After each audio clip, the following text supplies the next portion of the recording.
22 de julio de 1975. Provincia de Sevilla. A media tarde, una columna de humo comenzó a elevarse sobre el campo. Procedía del cortijo de los Galindos. Antonio Fenet, uno de sus trabajadores, la vio desde la distancia y regresó hacia la finca. Esperaba encontrar un incendio, pero al llegar encontró algo más extraño. Silencio. No veía al capataz, ni a los trabajadores que deberían estar allí. Se acercó a la vivienda de Manuel Zapata, el hombre encargado del cortijo. La puerta estaba cerrada. Y había sangre. Fenet regresó rápidamente a Paradas para avisar de lo que había encontrado. Cuando la Guardia Civil llegó a los Galindos, todavía nadie podía imaginar la magnitud de aquello. Antes de que terminara el día, 4 personas relacionadas con la finca aparecerían muertas. Y faltaría una quinta. Precisamente el hombre al que todos empezaban a buscar. Manuel Zapata. Cuando los primeros agentes llegaron al cortijo, el fuego seguía ardiendo en una zona donde se acumulaban grandes cantidades de paja. Pero antes de investigar el incendio, había algo más urgente. La sangre. Un rastro conducía hasta la vivienda del capataz. La puerta estaba cerrada, así que tuvieron que forzarla. Dentro encontraron las habitaciones revueltas. Y en uno de los dormitorios apareció el primer cadáver. Era Juana Martín, la esposa de Manuel Zapata. Había sufrido una agresión brutal. Su marido, sin embargo, no estaba allí. Y todavía no había tiempo para preguntarse dónde se encontraba. Porque fuera de aquella casa, el cortijo empezaba a revelar algo mucho mayor. Mientras se intentaba controlar el fuego, entre la paja aparecieron restos humanos. No pertenecían a una sola persona. Había 2 cuerpos. Las llamas los habían dejado en un estado que hacía muy difícil identificarlos en aquel momento. Más tarde se sabría que eran José González, trabajador de los Galindos, y su esposa, Asunción Peralta. Asunción ni siquiera era una presencia habitual en el cortijo. Aquella tarde había llegado allí acompañando a su marido. Pero todavía faltaba otro descubrimiento. Desde las construcciones del cortijo salía un rastro de sangre hacia el camino. Al seguirlo, encontraron a un hombre oculto bajo paja. Era Ramón Parrilla, otro de los trabajadores. Había recibido disparos. En muy poco tiempo, lo que había comenzado como un incendio se había convertido en algo difícil, incluso de comprender. Una mujer muerta dentro de una casa. 2 cuerpos entre las llamas. Un cuarto hombre oculto junto al camino. Y alrededor de ellos, sangre suficiente para sugerir que la violencia se había extendido por distintos puntos de la finca. Y mientras vecinos, trabajadores y autoridades intentaban hacerse una idea de lo sucedido, apareció una pregunta inevitable. Si Juana Martín estaba muerta, si José González y Asunción Peralta estaban muertos, si Ramón Parrilla estaba muerto, ¿dónde estaba Manuel Zapata? Era el capataz. Vivía allí. Conocía la finca mejor que casi nadie. Y su mujer acababa de aparecer asesinada dentro de su propia casa. Pero Manuel Zapata había desaparecido. Aquella tarde, mientras el humo todavía se elevaba sobre los Galindos, 4 personas estaban muertas. Y había un solo hombre relacionado directamente con aquella escena cuyo paradero nadie podía explicar. La primera respuesta al misterio comenzó a formarse casi sola. Quizá el asesino ya no estaba en el cortijo. Manuel Zapata. Era el capataz de los Galindos. Vivía allí con Juana, una de las 4 personas que acababan de aparecer muertas. Pero él no estaba. No había ningún cadáver que pudiera identificarse como suyo. Tampoco había regresado al pueblo. Ni nadie sabía explicar dónde se encontraba. La Guardia Civil comenzó a buscarlo. Durante aquellas primeras horas, su ausencia adquirió un significado difícil de ignorar. 4 personas habían muerto en distintos puntos de la finca. Zapata conocía aquel lugar perfectamente. Y había desaparecido. La noticia se extendió rápidamente por paradas. Mientras se registraban los alrededores y se intentaba localizar al capataz, creció también el temor de que pudiera encontrarse escondido en algún lugar de la zona. Pero cayó la noche, y Manuel Zapata no apareció. Al día siguiente continuó la búsqueda. Los agentes recorrieron el cortijo y sus alrededores. Se revisaron campos, caminos y construcciones. Nada. Pasó también el día 24. Zapata seguía desaparecido. A esas alturas habían transcurrido casi 2 días desde que el humo había alertado a los trabajadores. Los 4 cadáveres seguían allí como única certeza. Y el único hombre que faltaba seguía sin dar señales de vida. Hasta la mañana del 25 de julio. 3 días después de los asesinatos, alguien volvió a fijarse en una zona situada muy cerca de las construcciones del cortijo. Había paja acumulada junto a un árbol. Debajo apareció un cuerpo. Era Manuel Zapata. El hombre al que llevaban días buscando no había huido. También estaba muerto. Y con él desaparecía la explicación más inmediata de lo ocurrido en los Galindos. Pero su aparición creó un problema nuevo. Porque aquel cadáver estaba muy cerca del lugar donde durante 3 días habían pasado agentes, trabajadores y otras personas. Algunos aseguraron después que aquella zona ya había sido registrada. Incluso hubo quien sostuvo que habría resultado imposible no advertir un cuerpo oculto allí. Otros no estuvieron de acuerdo. Las condiciones en las que fue encontrado permitían considerar que Zapata podía llevar allí desde el día de los crímenes. Nunca pudo establecerse con certeza cuál de las 2 cosas había ocurrido. Solo una era indiscutible.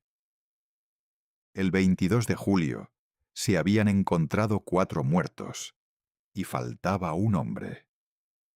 El 25 de julio ya no faltaba nadie. Había 5 víctimas. Y ningún sospechoso evidente. Con Manuel Zapata también muerto, los Galindos volvía a quedarse sin una explicación sencilla. Pero no por mucho tiempo.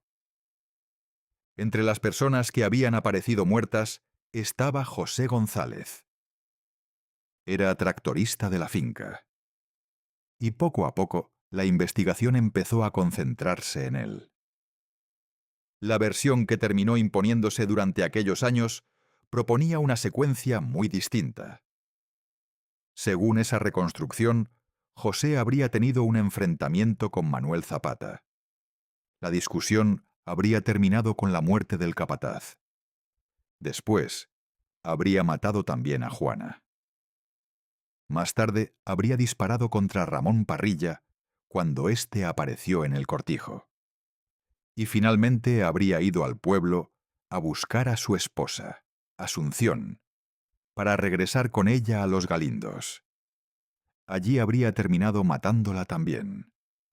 La última parte de la explicación intentaba resolver su propia muerte.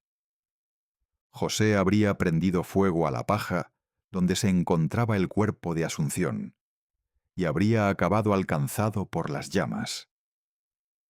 La historia era terrible, pero tenía una ventaja para los investigadores. Lo explicaba casi todo. Un solo responsable. Un origen para la violencia. Una sucesión de muertes. Y un final que permitía entender por qué el supuesto asesino también había aparecido muerto. Durante años, esa fue la explicación que quedó asociada a los Galindos. Pero había un problema importante. Judicialmente, el caso nunca llegó a cerrarse de forma definitiva con José González como culpable. La versión policial podía ofrecer una respuesta. No era lo mismo que haberla demostrado. Y con el paso del tiempo, esa diferencia iba a hacerse decisiva. Porque varios años después, un nuevo juez volvió a abrir el sumario. Y decidió empezar por algo muy básico. Volver a examinar a los muertos. Habían pasado casi 8 años desde los asesinatos. En 1983, el caso volvió a recibir atención judicial. Se ordenaron nuevas exhumaciones. Los restos de las víctimas fueron examinados otra vez. Entre ellos, los de José González. Hasta entonces, la explicación policial necesitaba que José hubiera sido el autor de las otras muertes. Y también necesitaba que su propia muerte fuera consecuencia del incendio. Las nuevas pericias cambiaron eso. Los investigadores concluyeron que José presentaba lesiones incompatibles con aquella explicación. No había muerto simplemente atrapado por las llamas. Había sufrido una muerte violenta. La persona que durante años había servido para explicar los Galindos pasaba ahora a ocupar el mismo lugar que los demás. Era otra víctima. La segunda respuesta se derrumbaba. Primero había sido Manuel Zapata. Después, José González. Dos hombres que en distintos momentos habían parecido capaces de resolver el caso. Los dos estaban muertos, y ninguno podía sostener ya la historia que se había construido alrededor de ellos. La nueva investigación empezó entonces a mirar el cortijo de otra manera. Las distintas agresiones, los diferentes lugares donde aparecieron los cuerpos, las armas utilizadas, los movimientos que habría sido necesario realizar. Cada vez resultaba más difícil encajar todo aquello en la actuación de una sola persona. Se empezó a considerar seriamente la posibilidad de que hubieran intervenido varios agresores. Pero incluso esa conclusión habría más preguntas de las que cerraba. Porque si José no había sido el asesino, si Zapata tampoco, y si quizá habían participado varias personas, entonces la investigación volvía prácticamente al principio. Solo que ahora habían pasado 8 años. Y muchas de las respuestas que podían haber estado en los Galindos la tarde del 22 de julio de 1975 ya no podían recuperarse. Para entender por qué, había que volver a aquel primer día. Para entender por qué los Galindos seguía sin una respuesta 8 años después, había que regresar a las primeras horas de la investigación. Al 22 de julio de 1975. Cuando comenzaron a aparecer los cadáveres, el cortijo no quedó aislado, como hoy imaginaríamos una escena con varios asesinatos. La noticia corrió rápidamente por paradas. Llegaron trabajadores, vecinos, personas que conocían la finca, y durante aquellas primeras horas se entró y salió de distintas dependencias. Se tocaron objetos. Se manipularon elementos que después serían importantes para la investigación. Aquello no ocurrió porque alguien supiera ya que estaba destruyendo pruebas. Era otra época.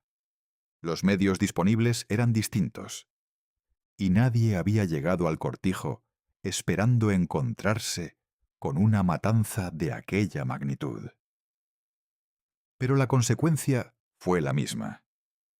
Cuando los investigadores intentaron determinar qué huellas pertenecían a quienes habían estado allí durante los asesinatos y cuáles habían sido dejadas después, algunas ya habían perdido buena parte de su valor.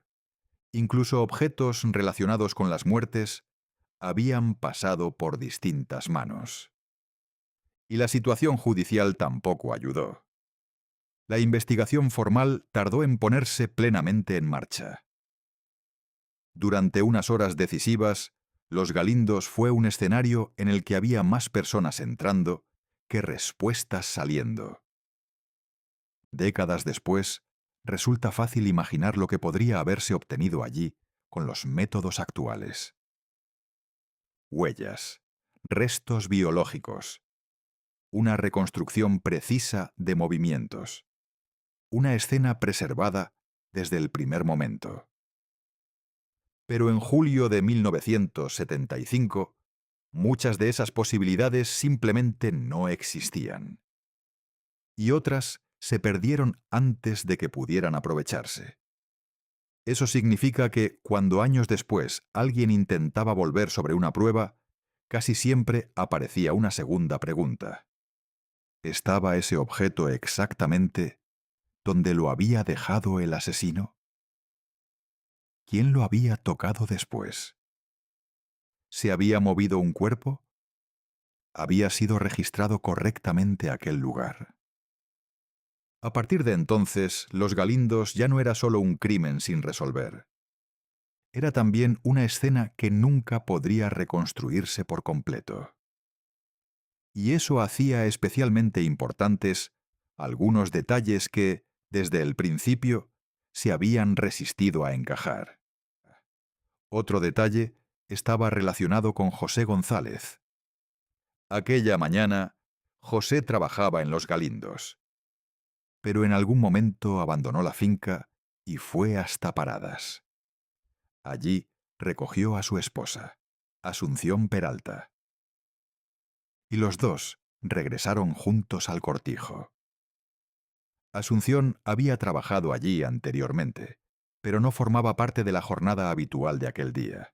Sin embargo, terminó en Los Galindos precisamente durante las horas en las que se produjeron las muertes. José y Asunción llegaron juntos.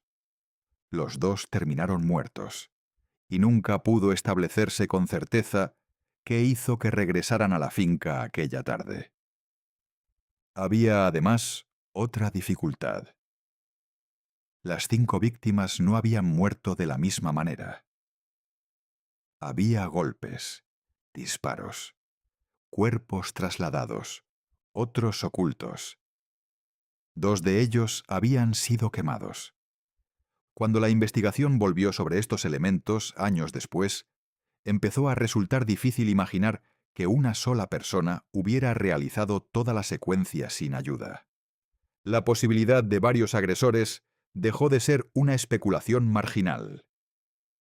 Los investigadores comenzaron a tomarla en serio. Pero tampoco aquí apareció una respuesta definitiva. 2 personas. Quizá más. No podía demostrarse. Y cuanto más se intentaba reconstruir aquella tarde, más evidente resultaba algo. Sabíamos dónde habían aparecido los cuerpos. Sabíamos cómo habían muerto muchas de las víctimas. Sabíamos aproximadamente en qué intervalo se había desarrollado la violencia. Pero seguía faltando lo esencial. No había nadie que hubiera visto comenzar aquello y pudiera contarlo. Entre las últimas horas normales de trabajo y la columna de humo de aquella tarde, existía un espacio vacío. Todo lo que había ocurrido dentro de él tenía que reconstruirse a partir de restos. Y muchos de esos restos ya estaban comprometidos. Aún así, el caso todavía guardaba una sorpresa, porque meses después de los asesinatos, lejos de Sevilla, alguien decidió escribir una carta y aseguró saber exactamente lo que había ocurrido en Los Galindos. La carta había sido enviada en febrero de 1976, apenas unos meses después de los asesinatos.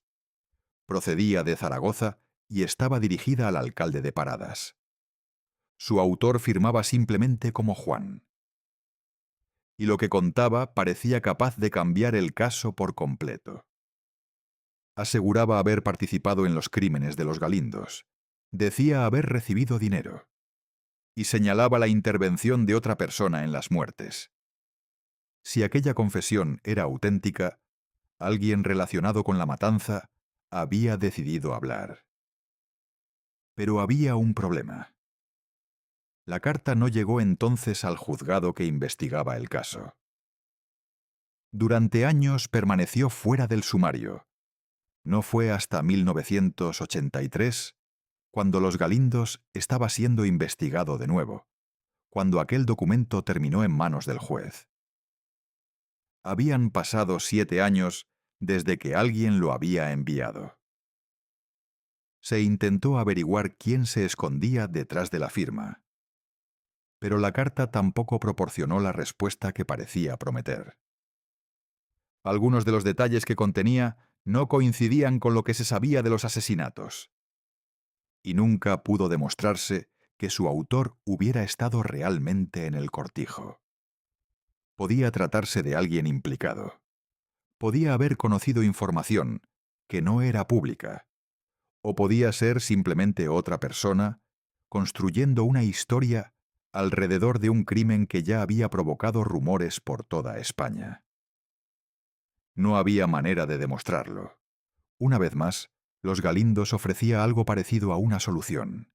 Y una vez más, no era suficiente.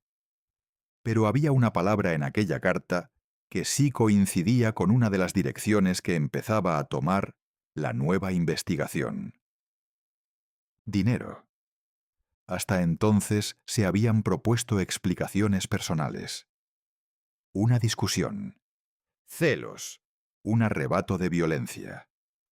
Pero durante la reapertura del caso, comenzó a estudiarse seriamente otra posibilidad: que el origen de las muertes estuviera relacionado con intereses económicos. Los Galindos no era una pequeña explotación, era una gran finca agrícola. Y alrededor de su gestión se movían propiedades, cosechas y cantidades importantes de dinero. Los investigadores estudiaron posibles irregularidades relacionadas con las cuentas y la producción de la finca, y algunas de las personas vinculadas a su administración quedaron bajo atención. Entre ellas estaba el hombre que gestionaba Los Galindos junto a su propietario. Y también el propio marqués de Grañina, Gonzalo Fernández de Córdoba. A partir de aquí, el caso comenzó a llenarse de sospechas. Versiones, testimonios contradictorios, historias sobre vehículos vistos cerca de la finca, relaciones personales, posibles conflictos económicos, y con el tiempo, reconstrucciones cada vez más precisas sobre lo que supuestamente había sucedido aquella mañana. Décadas después, incluso uno de los hijos del marqués publicaría su propia explicación. Según aquella versión, Manuel Zapata habría descubierto determinadas irregularidades económicas, y alguien habría intentado intimidarlo para impedir que hablara. La situación se habría descontrolado. Una primera muerte habría provocado la siguiente. Y después otra, hasta terminar con 5 personas muertas. Era una historia capaz de ordenar muchas de las piezas. También explicaba por qué podían haber participado varias personas. Y ofrecía un motivo para que alguien quisiera silenciar al capataz. Pero había una diferencia esencial entre aquella reconstrucción y una resolución judicial. No podía demostrarse. No existía una confesión que pudiera verificarse. No había una prueba material capaz de establecer aquella secuencia. Y ninguna de las personas sobre las que recayeron sospechas terminó siendo acusada por los 5 asesinatos. Eso es importante, porque alrededor de los Galindos terminaron acumulándose tantas teorías que algunas acabaron repitiéndose como si fueran parte de los hechos. No lo eran. La investigación podía sospechar. Los periodistas podían reconstruir. Los familiares podían ofrecer sus propias explicaciones. Pero para llevar a alguien ante un tribunal, hacía falta algo distinto. Pruebas. Y eso era precisamente lo que los Galindos seguía sin proporcionar. En 1986, después de años de nuevas diligencias, el caso volvió a llegar a un punto muerto. No había indicios suficientes para procesar a nadie. El sumario quedó provisionalmente sobreseído. Los 5 asesinatos seguían sin autor conocido. Y entonces empezó otra cuenta atrás. Esta vez no hacia una nueva investigación, sino hacia el momento en que ya no podría celebrarse ningún juicio. El 22 de julio de 1995, el crimen prescribió. Años después, cuando se intentó localizar el sumario 20/1975, ya no estaba y sigue sin aparecer.